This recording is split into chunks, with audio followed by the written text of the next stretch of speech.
तो सबसे पहले बात दिल्ली वाली सर्दी की कर लेते हैं। दिल्ली की सर्दी पूरे देश में मशहूर है, फिल्मी गानों तक में इसका जिक्र हुआ है।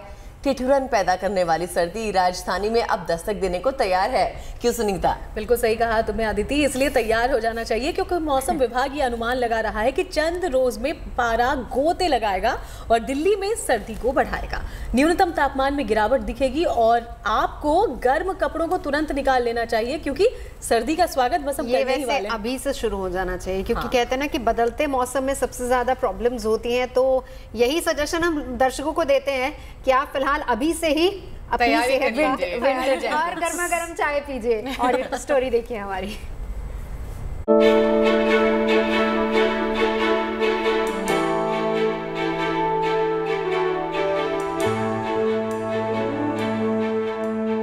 दिल्ली वाले ध्यान दें, आने वाली है दिल्ली की सर्दी। अगर जैकेट नहीं निकाली है तो निकाल लें। अगर गर्म कपड़ों को धूप नहीं लगाई है तो लगा लें, क्योंकि आने वाले कुछ दिनों में पारा गोते लगाने वाला है। दिल्ली की सर्दी, ये शब्द सुनते ही ठिठुरन होने लगती है। वही ठिठुरन पैदा करने वाला सर्दी का दौर दस्तक देने को तैयार है। बीते कुछ दिनों से सुबह शाम ठंडक का एहसास तो हो रहा है, लेकिन अब इसमें और इजाफा होने वाला है। पारे में इतनी गिरावट आएगी कि जल्द ही गर्म कपड़ों की जरूरत पड़ेगी। मौसम विभाग का अनुमान है कि 12 नवंबर से पारा गिरने लगेगा।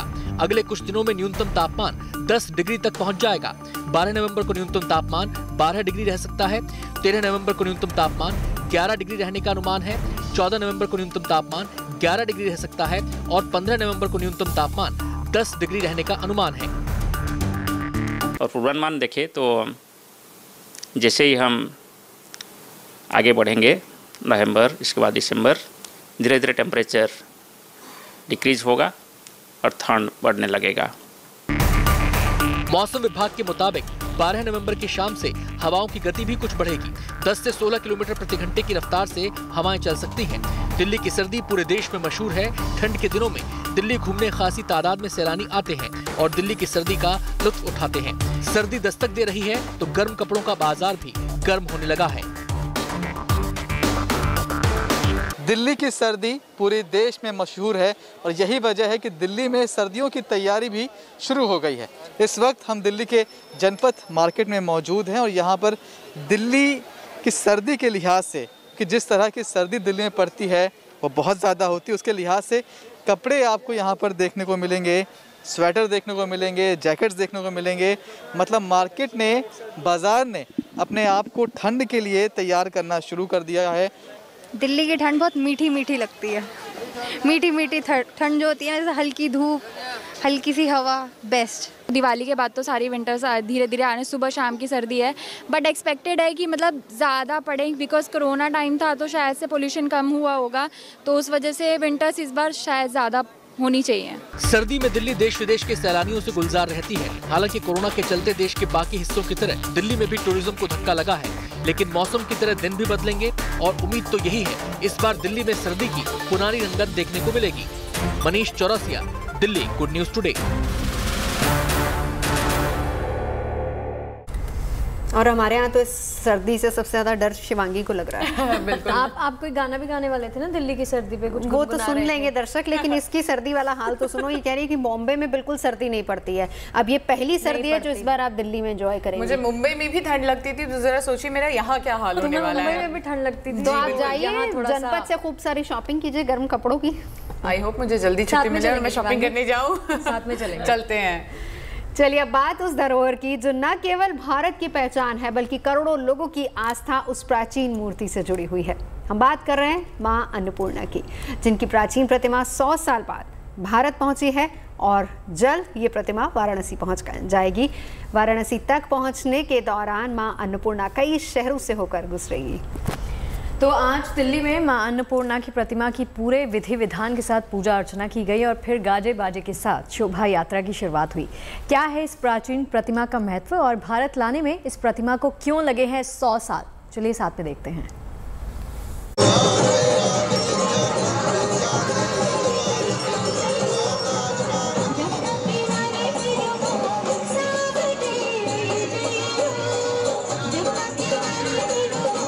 आस्था, भावना, संस्कृति और कला। जिस मां अन्नपूर्णा की प्रतिमा के इतने प्रतिमान हों, 100 साल बाद उनके आगमन पर उत्सव का रंग तो जमना ही था।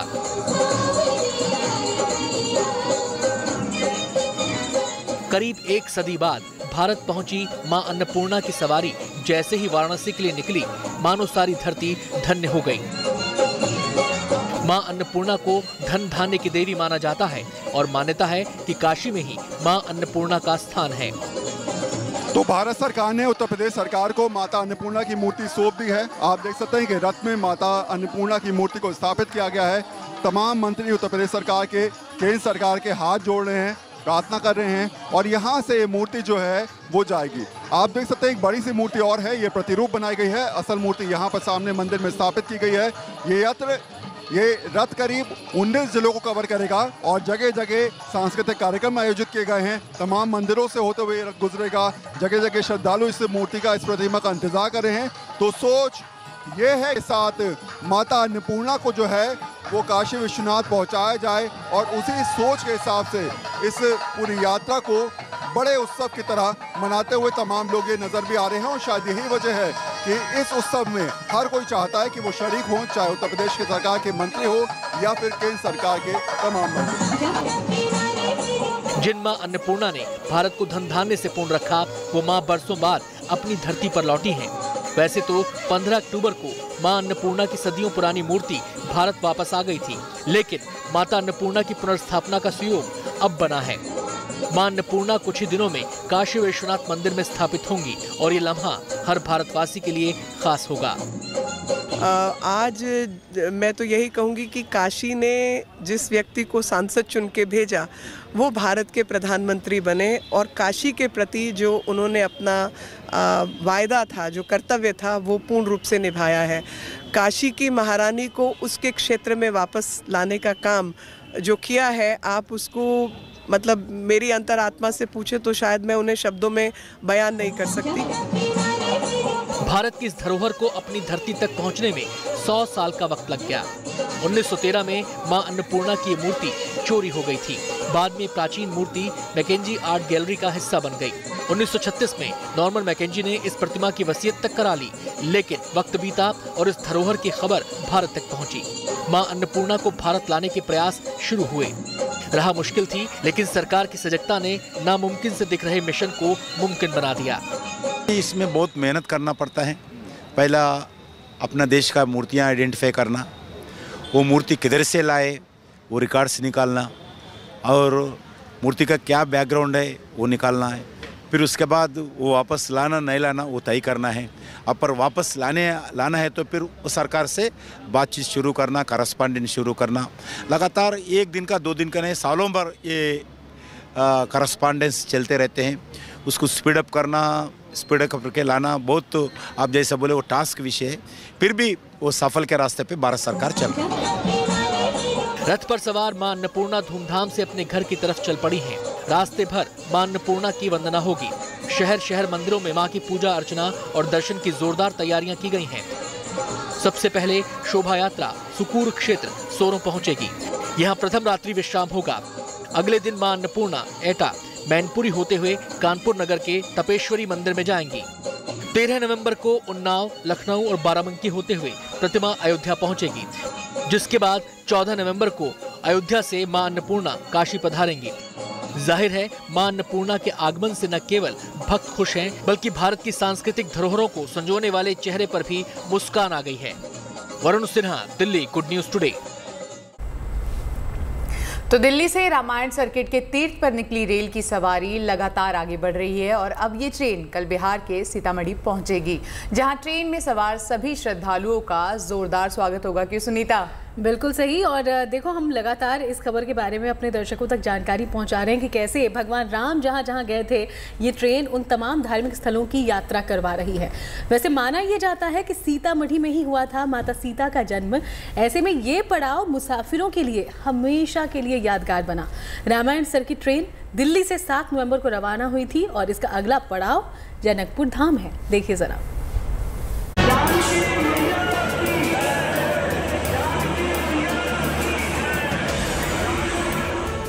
बिहार के सीतामढ़ी पहुंची रामायण स्पेशल ट्रेन। जय सिया राम के उद्घोष से गूंज उठा रेलवे स्टेशन। पूरा माहौल भक्तिमय हो गया और सीताराम की जय जयकार होने लगी। यहाँ पहुंचकर उस धरती को देखने की तीर्थ यात्रियों की दिली तमन्ना पूरी हो गई, जहाँ सीता माता प्रकट हुई थी। पहली बार आए, जानकी की धरती पर पहली बार कदम रखे हैं, तो क्या कैसा लगा आपको? बहुत अच्छा लगा, बहुत अच्छा लगा। और आपका स्वागत भी बहुत अच्छा है। बहुत अच्छी है, बहुत अच्छी।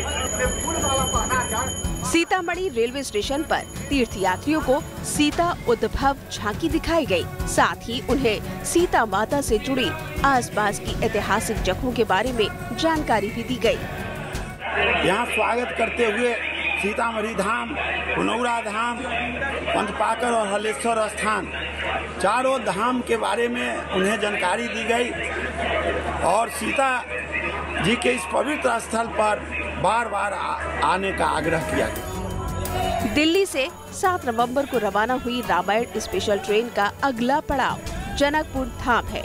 इस ट्रेन का सफर 17 दिनों में पूरा होगा और इस दौरान मुसाफिरों को भगवान राम से जुड़ी सभी प्रमुख ऐतिहासिक और धार्मिक जगहों का दर्शन कराया जाएगा। सीतामढ़ी से केशव आनंद के साथ bureau report, good news today. अच्छा, अब चाय पर चर्चा में माहौल बड़ा भक्तिमय हो रहा है। आज सुबह छठ पूजा भी संपन्न हुई है उगते सूर्य को अर्घ्य देने के साथ ही। तो आप तो शिवांगी गई भी थी भक्तों के बीच में, व्रतियों के बीच में, और बहुत शुक्रिया आपका कि आप प्रसाद लेके आए। जरा बताइए कौन सा प्रसाद है? देखिए, छठ पूजा जब की जाती है तो कई तरह के प्रसाद बनते हैं, लेकिन ठेकुआ की मान्यता होती है। ठेकुआ के साथ साथ ही हम देखते हैं टिकरी बनाया जाता है और ये खजूर है जो मैं आप लोगों के लिए लेकर आई हूँ। तो प्रसाद आप लोगों ने ग्रहण किया है। 3 दिन से ऑन एयर आप लोग मुझसे प्रसाद मांग रहे थे, खाकर अब कैसा लग रहा है आप लोगों को? बहुत अच्छा लगा, बहुत ही अच्छा। हमारे पंजाब में भी ऐसी चीज बनती है, उससे मिला जुला सा स्वाद लगा मुझे। हाँ, नहीं, लेकिन देखिए वो अब क्योंकि प्रसाद के रूप में आपने इसको दिया है, तो वाकई इसका स्वाद बहुत अच्छा बढ़ गया, बिल्कुल बहुत अच्छा। और मुझे तो वैसे ही बहुत पसंद है ठेकुआ, लेकिन आपने हमें बताया कि उसका और इन दोनों चीजों में कितना फर्क होता है। वो शायद चावल के आटे का बनता है, वो चावल के आटे का बनता है, ये मैदे से बनता है, लेकिन प्रसाद है और यही प्रसाद चढ़ाया जाता है। जो डाला आप देखते हैं उसमें ये भी प्रसाद के तौर पर रखा जाता है, तो प्रसाद के तौर पर ही हम इसे खाते हैं। चलिए आगे बढ़ते हैं। राम भक्तों की सवारी के बाद अब हम आपको राम भक्तों को मिलने वाले तोहफे के बारे में बताते हैं, और ये तोहफा डाक विभाग की तरफ से दिया जा रहा है। दरअसल डाक विभाग प्रभु श्री राम पर फिर से डाक टिकट जारी करने जा रहा है और इन डाक टिकटों की कीमत 65 रुपए होगी। देखिए, ये डाक विभाग ने पहली बार श्री राम पर डाक टिकट जारी किए थे, जिसको लोगों ने हाथों हाथ लिया था। लोगों की जो एक्साइटमेंट है, उनका जो उत्साह है, उसको देखते हुए विभाग ने फिर से इन टिकट्स को छपवाने का फैसला लिया। और खास बात देखने वाली यहाँ पर यह है कि इन टिकटों पर राम कथा के प्रमुख दृश्य भी हैं। राम श्री राम, राम श्री राम, राम का नाम, राम की महिमा, राम की मर्यादा और राम कथा का सार। इन डाक टिकटों पर मर्यादा पुरुषोत्तम राम की संपूर्ण कथा है। कुछ साल पहले इन डाक टिकटों को जारी किया गया था, जिसे लोगों ने हाथों हाथ लिया। अब हाल ये है कि लोगों की भारी मांग को देखते हुए डाक विभाग इन टिकटों की और प्रतियां छपवा रहा है। ये डाक टिकट एक तरह से राम भक्तों के लिए आशीर्वाद से कम नहीं है। राम जन्मभूमि शिलान्यास के दौरान 60,000 स्टैम्प बिक चुके हैं। ग्लोबल इंसाइक्लोपीडिया की 10,000 प्रतियां भी बिक चुकी हैं। डाक विभाग ने भगवान राम में लोगों की रुचि को देखते हुए उनसे जुड़े कई और डाक टिकट जारी किए हैं, जिसको देश ही नहीं विदेश के लोग भी बड़े भक्ति भाव से खरीदते हैं। तो एक नेचुरल स्वतः स्फूर्त है, और न सिर्फ भारत में बल्कि जो साउथ ईस्ट एशियन कंट्रीज़ हैं उनसे भी लोगों ने ये डाक सामग्री है, जो फिलैटलिक सामग्री, उसको परचेज़ किया है। ई पोस्ट ऑफिस पे ये सुलभ अवेलेबल भी है, तो वहाँ से कोई भी खरीद सकता है। इस डाक टिकट की खास तौर पर अयोध्या और उसके आसपास के इलाकों में भारी मांग रहती है। ये मांग भी वहीं से आई है, क्योंकि रामलला के दर्शन के लिए आने वाले भक्त अपने साथ साथ प्रभु राम की आदेश साथ ले जाना चाहते हैं।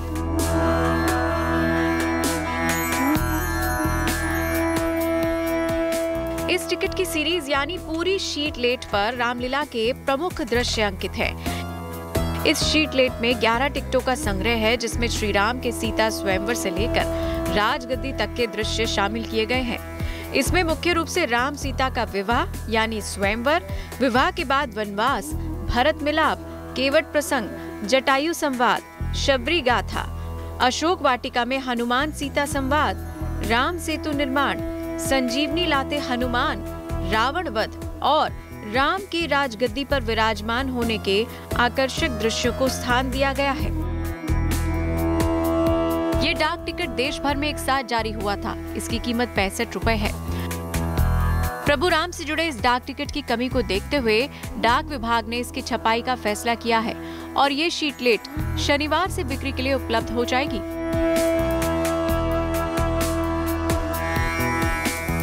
विशेष तरह का ये डाक टिकट उन तमाम डाक टिकट संग्रहकर्ताओं के लिए भी एक बेहतरीन तोहफा है जो अनोखे डाक टिकट में दिलचस्पी रखते हैं। Bureau report, good news today.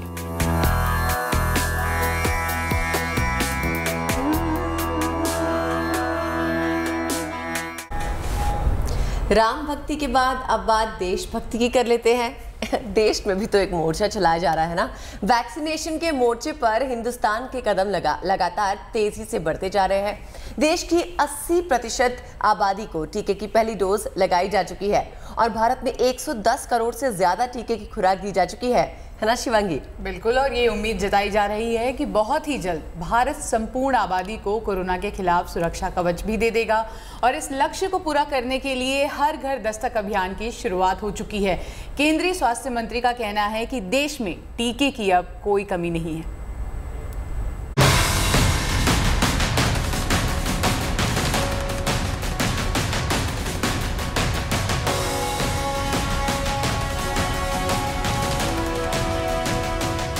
Corona virus के विरुद्ध जारी युद्ध में हिंदुस्तान जीत की तरफ कदम बढ़ा रहा है।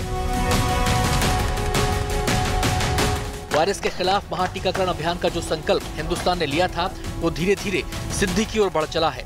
भारत ने टीकाकरण अभियान में बुधवार को 110 करोड़ का आंकड़ा भी पार कर लिया। ताजा आंकड़े के मुताबिक देश में 110 करोड़ 36,19,429 टीके की खुराक दी जा चुकी है। इनमें 74 करोड़ 70,57,225 लोगों को टीके की पहली खुराक, जबकि 35 करोड़ 65,62,204 लोगों को टीके की दोनों डोज लगाई जा चुकी है। यानी देश में करीब 80% आबादी को टीके की पहली खुराक मिल चुकी है और उम्मीद है कि आने वाले कुछ दिनों में टीकाकरण के महाअभियान को और रफ्तार मिलेगी और आंकड़े और ज्यादा बेहतर होंगे। हर घर दस्तक के माध्यम से सभी हेल्थ कर्मियों घर घर जाके वैक्सीनेशन अभियान चला रहा है। उसमें स्वैच्छिक संस्थाएं भी जुड़ रही है, पॉलिटिकल पार्टियां भी जुड़ रही है और वैक्सीनेशन अभियान तेज गति से आगे चल रहा है। सरकारी आंकड़ों के मुताबिक अब तक भारत में 97 करोड़ 43,81,992 लोगों को कोविशील्ड की डोज लगी है। वहीं 12 करोड़ 39,61,694 लोगों को कोवैक्सीन की डोज लगाई गई है। देश में चल रहे महाटीकाकरण अभियान में टीके की कमी के कारण किसी तरह की रुकावट न आए, इसके लिए कोविशील्ड और कोवैक्सीन का उत्पादन बढ़ा दिया गया है। कुल मिला के देश में आत्मनिर्भर भारत के तहत कोवैक्सीन और कोविशील्ड का प्रोडक्शन भी बढ़ रहा है और वैक्सीनेशन अभियान भी तेज गति से चल रहा है और दुनिया ने उसको मान्यता भी दी है। कोरोना के खिलाफ महाटीकाकरण अभियान में राज्यों ने बढ़ चढ़कर हिस्सा लिया है। राज्यवार आंकड़ों की बात करें तो टीकाकरण के मामले में उत्तर प्रदेश पहले नंबर पर है। राज्य में 13 करोड़ 62,30,313 खुराक दी जा चुकी है। दूसरे नंबर पर महाराष्ट्र है, जहां टीके की अब तक 10 करोड़ 7,60,158 खुराक दी जा चुकी है। तीसरे नंबर पर पश्चिम बंगाल है, जहां 8 करोड़ 30,08,333 टीके की खुराक लग चुकी है। चौथे नंबर पर मध्य प्रदेश है, जहां 7 करोड़ 36,87,963 खुराक दी जा चुकी है। पांचवा नंबर आता है गुजरात का, जहां 7 करोड़ 29,81,290 खुराक दी जा चुकी है। इन तमाम गुड न्यूज के बीच सबसे बड़ी गुड न्यूज ये है कि भारत में जल्द ही बच्चों को भी टीका लगाया जाएगा। 16 जनवरी से कोरोना टीकाकरण अभियान की शुरुआत हुई थी, तो किसी ने सोचा भी नहीं था कि इतने कम समय में हिंदुस्तान नए कीर्तिमान बना लेगा। सरकार का लक्ष्य अब संपूर्ण आबादी को कोरोना के खिलाफ टीके का सुरक्षा कवच देना है और इस संकल्प को पूरा करने के लिए हर घर दस्तक अभियान चलाया जा रहा है। केंद्रीय स्वास्थ्य मंत्री मनसुख मांडविया लगातार इस अभियान की निगरानी कर रहे हैं। वो दिन दूर नहीं जब भारत की 100% आबादी टीके का सुरक्षा कवच धारण कर चुकी होगी। Bureau report, good news today.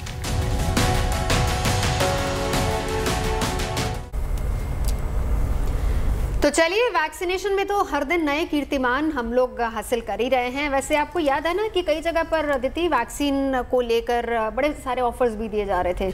मैंने सुना है कि लोग वैक्सीन लगवा के करोड़पति बन रहे हैं। सुना है क्या सुनीता? बिल्कुल सही कहा तुमने अदिति, लगता है मेरे मन की बात तुम सुन लेती हो। क्योंकि ऐसा कहा जाता है वैक्सीन लगा के हम लोग सेहत के धनी होते हैं, लेकिन अगर धन की बात हो रही है तो ये तो मैं जरूर जानना चाहूंगी क्या हो रहा है। हुआ ये है कि दोबारा तो नहीं वैक्सीन लगवाना चाहिए। नहीं, बिल्कुल नहीं। चलिए देखते हैं, करोड़पति तो बनने के लिए शायद हम सोच सकते हैं जो लोग अभी तक वैक्सीन नहीं लगवा रहे हैं। वैसे चलो, मैं जो स्टोरी है, मेन स्टोरी, उससे आपको रूबरू करवा देती हूँ। टीका कोरोना से बचाता है, हम कोरोना से सुरक्षित हो जाते हैं। अब आप सोचेंगे करोड़पति कैसे बनाता है? भाई इंडिया में तो ऐसा कुछ हुआ नहीं है। सवाल दरअसल हम इसलिए पूछ रहे हैं, चर्चा इसलिए कर रहे हैं क्योंकि ऑस्ट्रेलिया से ये बड़ी दिलचस्प खबर आई है। यहाँ कोरोना के टीके ने एक महिला की जेब नोटों से भर दी। वाह! आप यकीन नहीं करेंगे, लेकिन ये खबर है 24 कैरेट खरी। शगुफ्ता, थोड़ी जलन हो रही होगी तुम्हें, लेकिन बतानी होगी। मैं एक्चुअली मूड में चली गई हूँ कि ये हुआ कैसे है। आगे की कहानी मैं बताती हूँ। दरअसल देखिए, ऑस्ट्रेलिया में लोगों को टीका केंद्रों तक खींचने के लिए कई सारे ऑफर्स दिए जा रहे हैं। जैसे नवजोत ने कहा, लॉटरी तक निकाली जा रही है। टीका लगवाने के बाद एक महिला ने $1 मिलियन वैक्स लॉटरी में हिस्सा लिया। उसकी किस्मत बदल गई। इतने पैसे मिले कि जेब छोटी पड़ गई उसकी। वाह!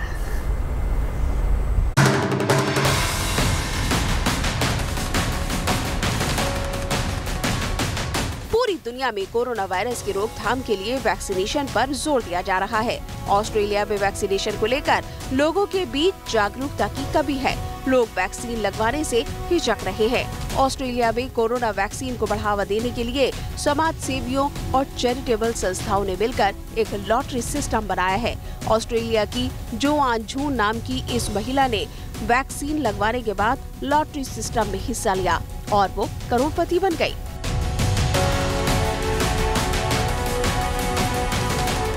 25 साल की जुआन झू ने पिछले महीने $1 मिलियन वैक्सीन लॉटरी में हिस्सा लिया था और कुल 5 करोड़ 40 लाख रुपए का इनाम जीत गई। इस लॉटरी में 27,44,974 ऑस्ट्रेलियाई लोगों ने रजिस्ट्रेशन कराया था। लॉटरी सिस्टम में भाग लेने वाले सभी लोगों को 31 अक्टूबर तक करीब पहली डोज लग चुकी थी। 5 करोड़ 40 लाख रुपए का इनाम जीतने के बाद जुआन ने कहा, लकी ड्रॉ का चेक मिलने के बाद घर वालों को गिफ्ट दूंगी और अपने फ्यूचर के लिए इन्वेस्ट करूंगी। अगर चाइनीज न्यू ईयर के लिए बॉर्डर खुलते हैं तो अपने परिवार के साथ फर्स्ट क्लास के टिकट पर हवाई यात्रा करना चाहूंगी और 5 स्टार होटल में रुकना चाहूंगी। वैक्सीन लगवाने से पहले जुआन को अंदाजा तक नहीं था कि वो अगली सुबह जब सोकर उठेंगी तो करोड़पति बन चुकी होंगी। यहाँ तक कि इस लॉटरी को उन्हें देने के लिए अथॉरिटी ने जब पहली बार उन्हें कॉल किया तो जुआन ने कॉल तक नहीं उठाया। भाई वाह, इस महिला की तो किस्मत ही बदल गई। वैसे वक्त के साथ साथ आपको ये बता दें कि गाड़ियों की तकनीक भी बदलने वाली है। थोड़ी सी खबर स्विच करते हैं, गाड़ियों की नई तकनीक के बारे में आपको रूबरू कराते हैं। आजकल पूरी दुनिया में इलेक्ट्रिक गाड़ियों की बात हो रही है, लिहाजा कार कंपनियों का फोकस भी अब ई कारों पर शिफ्ट हो गया है। बिल्कुल, और जलवायु परिवर्तन और बढ़ते प्रदूषण को देखते हुए ई वाहनों को एक ट्रांसपोर्ट के नए विकल्प के तौर पर देखा जा रहा है। ग्लासगो में चल रहे COP26 की बैठक में वाहन बनाने वाली 6 बड़ी कंपनियों ने ये फैसला लिया है कि साल 2040 तक वो पेट्रोल और डीजल के वाहनों को बनाना बंद कर देगी।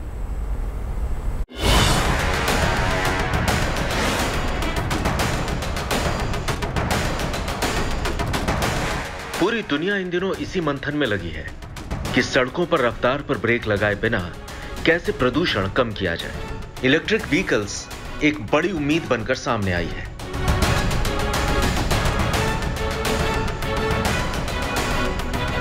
इन्हें बढ़ावा देने के लिए तमाम तरह की कोशिशें की जा रही हैं। ग्लासगो में हो रहे COP26 जलवायु शिखर सम्मेलन में भी ये मुद्दा छाया रहा। इस शिखर सम्मेलन में हिस्सा ले रही कंपनियों की तरफ से कहा गया है कि साल 2040 से ये कंपनियां पेट्रोल और डीजल से चलने वाली गाड़ियों का निर्माण बंद कर देंगी। 6 बड़ी वाहन निर्माता कंपनियों ने यह बड़ा फैसला किया है। इन कंपनियों में Mercedes, Ford, Volvo, general Motors जैसे नाम शामिल हैं। इस सम्मेलन में 2040 तक पेट्रोल और डीजल से चलने वाले वाहनों की बिक्री को पूरी तरह से बंद करने का प्रस्ताव रखा गया था। हालांकि टोयोटा, फोक्सवैगन और निसान जैसी कंपनियों ने इसे स्वीकार नहीं किया है। भले ही कुछ कंपनियों ने इस मसौदे को मानने से इनकार कर दिया, लेकिन यह भी सच है कि बीते कुछ सालों में इलेक्ट्रिक व्हीकल्स की मांग तेजी से बढ़ी है, जिसे आने वाले वक्त में नजरअंदाज नहीं किया जा सकता।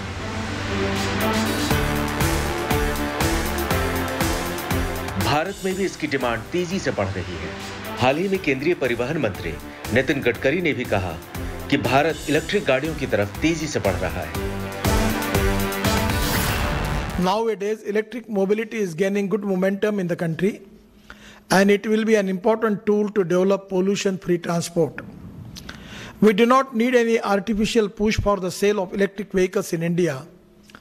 The economics is so good that due to the low per kilometer cost, consumers would naturally shift towards buying EVs. The per kilometer cost of petrol-based vehicle is ₹10 per kilometer. For diesel, it is ₹7 per kilometer, and for electric, it is only ₹1 per kilometer. Denmark की ओर से आयोजित एक webinar के दौरान केंद्रीय मंत्री नितिन गडकरी ने यह भी कहा कि अगले 2 साल में इलेक्ट्रिक गाड़ियों की कीमत पेट्रोल और डीजल के बराबर हो जाएंगी। ये भारत में कार खरीदने वालों के लिए किसी खुशखबरी से कम नहीं। अब Mercedes, Ford, Volvo, general motor जैसी बड़ी कंपनियों का यह फैसला कि पेट्रोल और डीजल से चलने वाले वाहनों की बिक्री 2040 तक खत्म कर दी जाएगी, बढ़ते प्रदूषण के खिलाफ जंग में एक मील का पत्थर साबित होगा। Bureau report, good news today. अब देखिए, बात मुझे लगता है शगुफ्ता सिर्फ यही है कि कीमतें जो हैं वो कम होने वाली है। मैं वही सोच रही थी कि आप लोगों को क्या ये ऑप्शन अच्छा लग रहा है इलेक्ट्रिक व्हीकल्स का? अगर हमारे पास ई चार्जिंग स्टेशंस ठीक ठाक हों, अगर हमारे पास ई हाईवेज हों, तो मुझे लगता है कि बहुत अच्छा विकल्प होगा। और इस पर वैसे हमारे यहाँ भी केंद्रीय सड़क परिवहन मंत्री नितिन गडकरी इसको लेकर बात कर रहे हैं। कल ही उन्होंने इस बात का अनाउंसमेंट भी किया है कि बहुत ही जल्द हिंदुस्तान में भी इस तरह के बहुत सारे ई चार्जिंग स्टेशंस खुल जाएंगे, ई हाईवेज बन रहे हैं। फ्यूचर जो है वो वही है, एग्जैक्टली। और पोल्यूशन हमें उसको भी ध्यान में कम करने के लिए एक बेहतरीन विकल्प। चलिए, कितना प्रैक्टिकल है वो तो आने वाला वक्त बताएगा, लेकिन पर्यावरण और जेब के लिहाज से सीएनजी कारें भी एक अच्छा ऑप्शन है। लोगों की दिलचस्पी सीएनजी कारों में खूब बढ़ने लगी है और कई बड़ी कार कंपनियों के सीएनजी मॉडल्स बाजार में खूब बिकने लगे हैं। क्यों दीदी? जी हाँ, और यही वजह है कि सीएनजी कारों की बिक्री में भारी इजाफा हुआ है। बीते 6 महीने की अगर बात करें तो ये बढ़ोतरी 97% की है। पेट्रोल डीजल के मुकाबले सीएनजी काफी सस्ती भी है और माइलेज भी अच्छी देती है। मतलब कार एक और फायदे अनेक।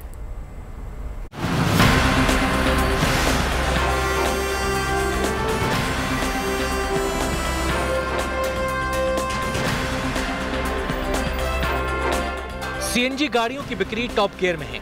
सीएनजी से चलने वाली कारें लोगों की जेब और मन दोनों को मुफीद आ रही हैं। ऑटो इंडस्ट्री का हाल इसी बात पर मुहर लगा रहा है। देश में सीएनजी से चलने वाली कारों की बिक्री ने जोरदार छलांग मारकर सबको हैरान कर दिया है। इस साल अप्रैल से सितंबर के बीच के आंकड़े इसकी तस्दीक करते हैं। सीएनजी कारों की बिक्री में 97% का उछाल आया है। अप्रैल से सितंबर 2021 के बीच सीएनजी वाली 1,01,412 गाड़ियां बिकी। अप्रैल से सितंबर 2000 के बीच सीएनजी वाली 51,448 गाड़ियां बिकी थी। मतलब पिछले साल के मुकाबले इस साल सीएनजी की 49,964 गाड़ियां ज्यादा बिकी। सवाल यह है कि सीएनजी कारों की बिक्री का ट्रेंड क्या कहता है। मोटर कार कंपनियों को पता है कि आने वाला जो समय है 1 या 2 दशक के बाद डीजल की गाड़ियां पेट्रोल गाड़ियों का बिक्री नहीं होगा। इसलिए कंपनियां भी धीरे सोलर पावर और बैटरी पर आधारित कार का वाहन का उत्पादन कर रही हैं, जिससे जनमानस में एक चीज़ तो तय हो गया है कि जो भविष्य की कार है डीजल पेट्रोल का नहीं है। इसलिए डीजल पेट्रोल गाड़ियों का बिक्री लगातार कम होता जाएगा। सीएनजी कारों की बिक्री में उछाल को पेट्रोल डीजल की बढ़ती कीमतों से जोड़कर बेशक देखा जा रहा हो, पर जानकारों की नजर में बात सिर्फ इतनी नहीं है। दिल्ली, मुंबई जैसे तमाम शहरों में सीएनजी की कीमत पेट्रोल डीजल के मुकाबले करीब आधी है। माइलेज के मामले में भी सीएनजी कार पेट्रोल डीजल से चलने वाली कारों से कम नहीं। कीमत के मामले में भी सीएनजी कार और डीजल से चलने वाली कार में ज्यादा अंतर नहीं है। माना जा रहा है कि लोगों में पर्यावरण को लेकर जागरूकता भी तेजी से बढ़ रही है, इसलिए युवाओं का एक बड़ा तबका क्लीन फ्यूल की तरफ रुख कर रहा है। विकासशील से विकसित उन्मुख होने के कारण निरंतर गाड़ियों की संख्या बढ़ रही है, जिसके कारण प्रदूषण एक गंभीर समस्या है। इसीलिए पूरे वैश्विक स्तर पर इसके लिए चिंतन मनन हो रहा है। COP26 की मीटिंग अभी पेरिस से शुरू होकर के ग्लासगो तक सब जगह कोशिश ये किया जा रहा है कि पृथ्वी को बचाया जाए, पोल्यूशन किसी तरह से कम किया जाए। और रही बात गाड़ियों से उठने वाले पोल्यूशन, भारत में और दिल्ली शहर में विशेष करके बड़े पैमाने पर है। कार कंपनियों का रुख भी लोगों की इस सोच का आईना नजर आ रहा है। कई बड़ी कंपनियां आने वाले सालों में पेट्रोल डीजल वाली गाड़ियों का प्रोडक्शन बंद करने का ऐलान कर चुकी हैं। ये बातें इस बात का संकेत है कि आने वाले दिनों में प्रदूषण की धुंध और छटेगी, देश की तस्वीर और निखरेगी। Bureau report, good news today. चलिए अब आपको लिए चलते हैं मध्य प्रदेश के पन्ना, जहां इन दिनों बाघों के खूब दीदार हो रहे हैं। सैलानियों और बाघों की ऐसी ही मुलाकातें आपको दिखाते हैं, जिसे देखकर आपकी सांसें भी थम जाएंगी। क्यों अदिति? जी हाँ, एक दो बाघ नहीं बल्कि बाघों का एक ग्रुप सड़क पर आ गया। अपने सामने बाघों को देखकर जंगल सफारी पर निकले तमाम लोग रोमांचित हो गए। जो गाड़ी जहां थी वहीं पर रुक गई।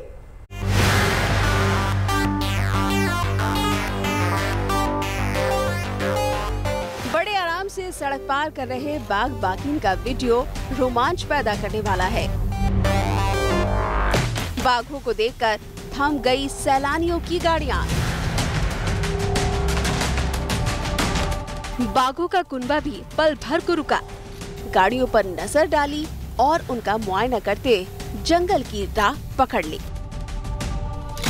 चंद पलों की ये बेहद खूबसूरत और यादगार तस्वीर लोगों ने अपने कैमरे में कैद कर ली।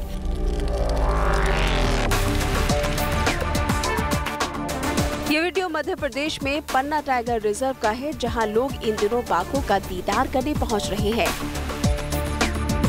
और बाघ बाघिनें भी अपनी मांदों से निकलकर सैलानियों को झलक दिखा रही हैं। इनका ये वीडियो वायरल हो रहा है। P151 टाइगर है जो अपने 2 शावकों के साथ में नजर आ रही है और पर्यटकों द्वारा इसका बड़ा ही अच्छा वीडियो भी बनाया गया है, हमारे साथ उन्होंने शेयर किया है। तो पर्यटकों को टाइगर डेली लगभग दिख रहे हैं और 2 टाइगर्स वहाँ पे ऐसी हैं जो अपने शावकों के साथ में हैं, जिसे देख के पर्यटक वाकई काफ़ी उत्साहित हो रहते हैं। पन्ना टाइगर रिजर्व में फिलहाल 1 साल के ऊपर के 50 बाघ बाघिन हैं, जबकि शावकों की संख्या 20 से 25 के बीच मानी जा रही है।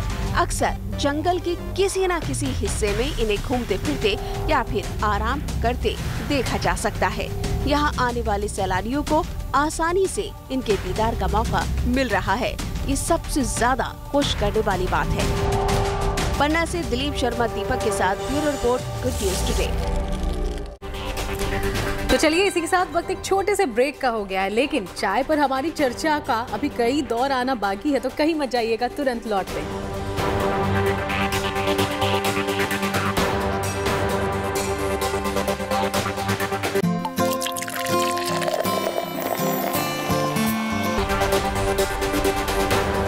और चलिए अब बात करते हैं सूर्य उपासना के महापर्व छठ की। उगते सूर्य को अर्घ देने के साथ ही आस्था के इस महापर्व का आज समापन हुआ है और देखिए हमें प्रसाद के रूप में खजूरी भी आज मिल ही गया है। सूर्योदय से पहले ही लोग अर्घ देने के लिए घाटों पर जुटने लगे थे, जिसकी तस्वीरें जीएनटी लगातार आप तक पहुंचा रहा था।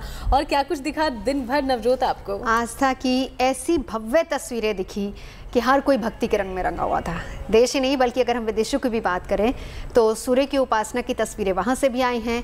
खैर देश हो या विदेश, सब ने एक ही दुआ की छठी मैया से कि पूरी दुनिया में सुख शांति हो।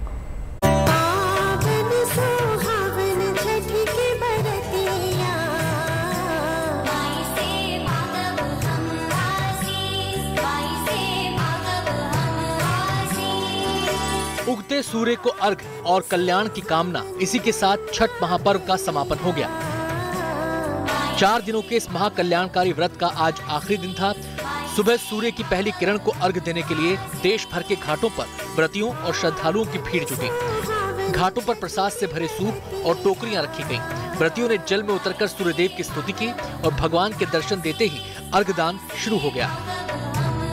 शहर शहर एक जैसा नजारा। भगवान भास्कर की आराधना के लिए पवित्र नदियों और तालाबों के किनारे आस्था का सैलाब। ये पटना की तस्वीरें हैं। यहाँ गंगा के किनारे व्रतियों और श्रद्धालुओं की भारी भीड़ जमा हुई। उगते सूर्य को अर्घ देने के बाद प्रसाद बांटा गया। दिल्ली में व्रतियों ने खास तौर पर बनाए गए कुंड के किनारे छठ का व्रत किया। इस बार सरकार की तरफ से कुछ पाबंदियां भी लगाई गई थी। न नियमों के पालन की कोई कमी दिखी, न व्रतियों के उत्साह में।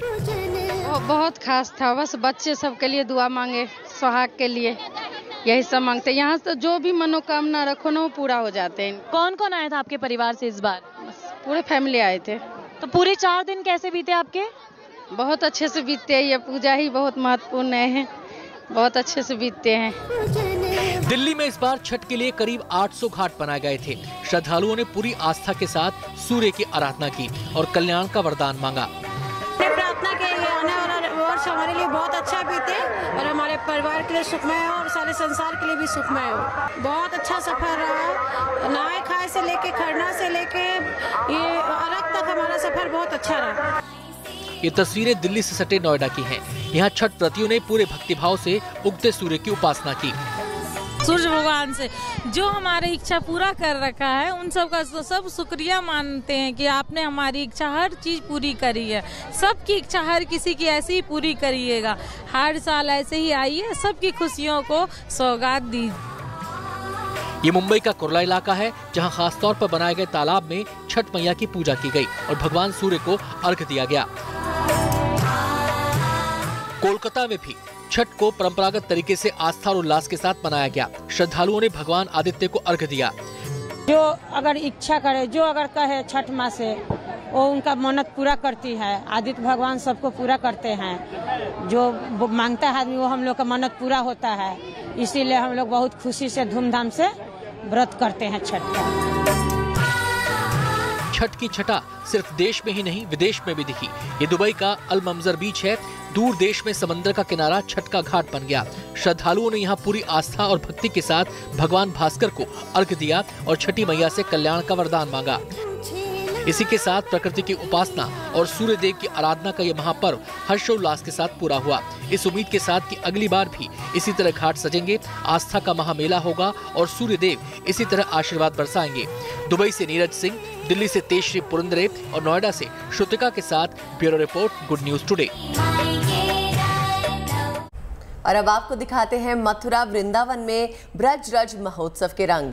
हुए ब्रजरज महोत्सव का रंग उस वक्त और बढ़ गया जब यूपी के मुख्यमंत्री योगी आदित्यनाथ मथुरा पहुंच गए, है ना शिवांगी? बिल्कुल बिल्कुल। और ब्रजरज महोत्सव में स्थानीय कला और शिल्प का अद्भुत संगम देखने को मिला। इस कार्यक्रम का मकसद ब्रज की अद्भुत धरोहर से दुनिया को रूबरू करवाना था। प्रदेश सरकार इस विरासत को पर्यटन के लिहाज से भी विकसित करने की कोशिश में जुटी है। ये अनुपम छटा है ब्रजरज उत्सव की। श्री कृष्ण की जन्मभूमि मथुरा में संस्कृति, धर्म और आध्यात्म का अद्भुत मेला चल रहा है। उत्तर प्रदेश के मुख्यमंत्री योगी आदित्यनाथ ने ब्रज के पावन धरा पर इस उत्सव का श्री गणेश किया। इस कार्यक्रम का मकसद ब्रज की अद्भुत धरोहर से दुनिया को रूबरू कराना है। प्रदेश सरकार इस विरासत को पर्यटन के लिहाज से भी विकसित करने की कोशिश में जुटी है। राज्य सरकार ने वृंदावन, बरसाना, नंदगांव, गोवर्धन, राधा कुंड, गोकुल और बलदेव को पहले ही तीर्थ स्थल घोषित किया है। ये हमारे सभी पवित्र तीर्थ स्थल हैं और इन सभी पवित्र तीर्थ स्थलों के साथ हम सब यहाँ विकास की एक नई प्रक्रिया के साथ जुड़ रहे हैं। यहाँ पर अब तक 425 करोड़ रुपए से अधिक की परियोजनाओं को ब्रज तीर्थ विकास परिषद ने धरातल पर उतारने का कार्य किया है। ब्रजरज उत्सव 9 दिनों तक चलेगा।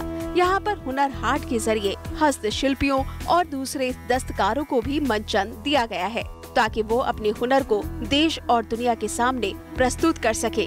योगी आदित्यनाथ ने कहा कि प्रतिभा जाति, मत, मजहब की मुहताज नहीं होती। हुनर हाट के जरिए देश के कलाकारों का विकास सुनिश्चित किया जाएगा। कि यहाँ पर जो विभिन्न प्रकार के स्टॉल लगे हुए हैं, जिसमें विभिन्न राज्यों के 150 शिल्पी, 50 पाक कला विशेषज्ञ और अपने हुनर का प्रदर्शन करते हुए अपने उत्पाद को यहाँ पर बेचेंगे।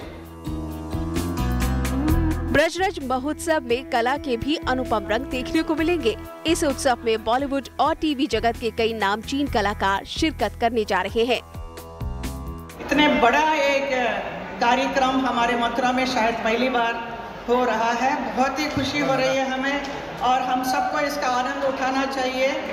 मथुरा, मैं मुंबई में रहती हूँ, मेरे बहुत सारे हमारे साथी कलाकार, उन लोगों ने हमेशा कहा कि मुझे वृंदावन में आकर मुझे कार्यक्रम करना है कृष्ण की नगरी में, तो हमें खुशी हुई। ब्रज क्षेत्र में पर्यटन को लेकर अपार संभावनाएं हैं। प्रदेश सरकार इस दिशा में कई प्रयास कर रही है। ब्रजराज उत्सव विकास के इस शुभ सफर की अद्भुत कड़ी है। मथुरा से मदन गोपाल शर्मा के साथ bureau report, good news today. चलिए रूट को थोड़ा सा डाइवर्ट करते हैं और आपको लेकर चलती हूँ वडोदरा, जहां एक रुद्र वीणा चर्चा के केंद्र में है। ये वीणा अद्भुत है, बेमिसाल है। वीणा को सोने, चांदी और हीरे के साथ सजाया गया है। और क्या खासियत है? बहुत सारी खासियत है, क्योंकि इस वीणा पर राम कथा को भी उकेरा गया है। यकीन मानिए, इस वीणा को देखने के बाद आप इस पर से नजर नहीं हटा पाएंगे। तो बिना इंतजार किए तुरंत आपको करवाते हैं दीदार।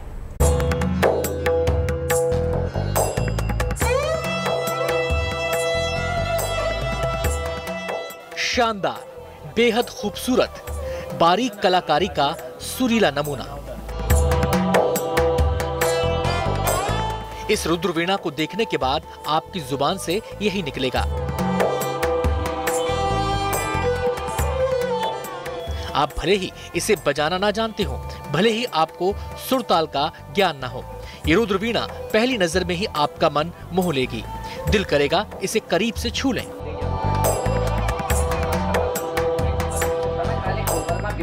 इसे देखने के बाद पहली ही नजर में समझ आ जाता है कि चमचमाता, दमकता ये वाद्य यंत्र साधारण नहीं है। ये दूसरे वाद्य यंत्रों से बिल्कुल अलग है।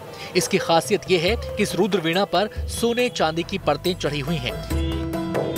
बेहद बारीक कारीगरी के जरिए इसमें अमेरिकन डायमंड का इस्तेमाल किया गया है। इसकी दूसरी खासियत बताएं, उससे पहले जानते हैं रुद्र वीणा होती क्या चीज है। रुद्र वीणा हमारे भारतीय संगीत का मूल तंतु वाद्य कहा जाता है, स्ट्रिंग इंस्ट्रूमेंट्स। सभी भारतीय तंतु वाद्यों की ये जनता है। इसी के ऊपर से मॉडिफिकेशन करते करते करते और वाद्य जो अपने पास सितार तक की जर्नी है वो आई है, आज गिटार तक गई। और अपने वेद पुराण में इसका उल्लेख बीन के नाम से किया है, रुद्र बीन। जो नाग वाले बीन बजाते वो एक्चुअली चुंगी है, वो उससे बीन नहीं कहा गया है, इसको बीन कहा गया है।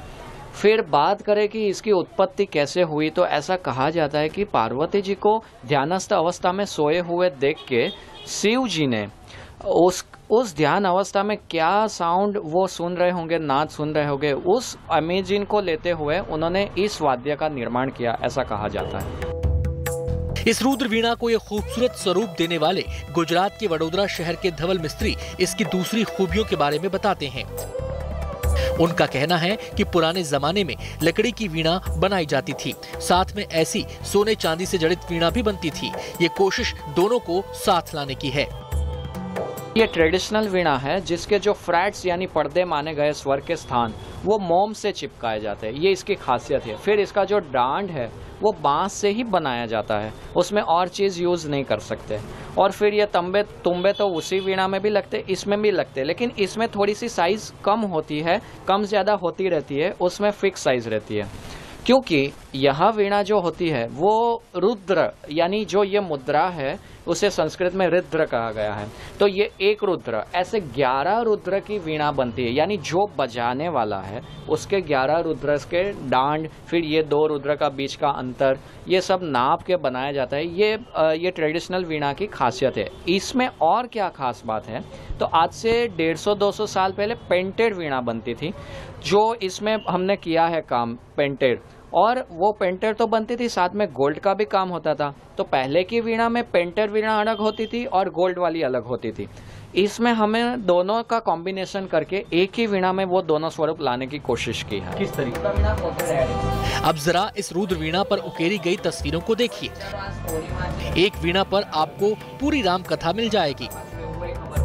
इसमें रामचरितमानस को बेस करके चित्र किए गए हैं। जैसे कि शुरुआत करते हैं रामायण की, तो तुलसीदास और हनुमान जी का रामायण पे वार्तालाप, फिर राम जी का जन्म हुआ कौशल्या माँ के पास, फिर उनकी गुरुकुल अवस्था जिसमें वो अपने गुरु की सेवा कर रहे हैं, फिर अहल्या जी का उद्धार, फिर जाके राम जी की शादी, और दूसरे तुम्बे पे जो बात चल रही है वो चल रही है केवट जी यानी वनवास, फिर आगे चल के भरत मिलाप, फिर जटायु के साथ रावण का युद्ध, और फिर राम रावण का युद्ध, और आखिर में राम दरबार। ऐसे हमने चित्र लिए हैं। इसमें रुद्रवीणा खुद एक मेडिटेशन का इंस्ट्रूमेंट होने के कारण राम जी के जो युद्ध वाले प्रसंग है उसको कम लेने की कोशिश की है, और जो सौम्यता उनकी ही उसको ज्यादा दिखाने की कोशिश की है। संगीत और संस्कृति की सारी भव्यता एक जगह, यही तो खासियत है इस रुद्र वीणा की, जिस पर की गई अद्भुत कलाकारी हर किसी को आकर्षित कर रही है। इसकी चर्चा पूरे गुजरात में है। Bureau report, good news today. तो चलिए अब वक्त है आपसे इजाजत लेने का, और मुलाकात अब होगी कल आपसे। लेकिन आपको रहना है फिट एंड पॉजिटिव, और उसके लिए क्या करना है? गुड न्यूज टुडे दिखना है। जी हाँ, अपनी सेहत का बहुत ध्यान रखिए। Eat healthy, stay healthy. और कल फिर अच्छी खबरों का बूस्टर डोज लेकर हम फिर से हाजिर होंगे। तब तक के लिए हंसते रहिए, मुस्कुराते रहिए, देखते रहिए गुड न्यूज टुडे।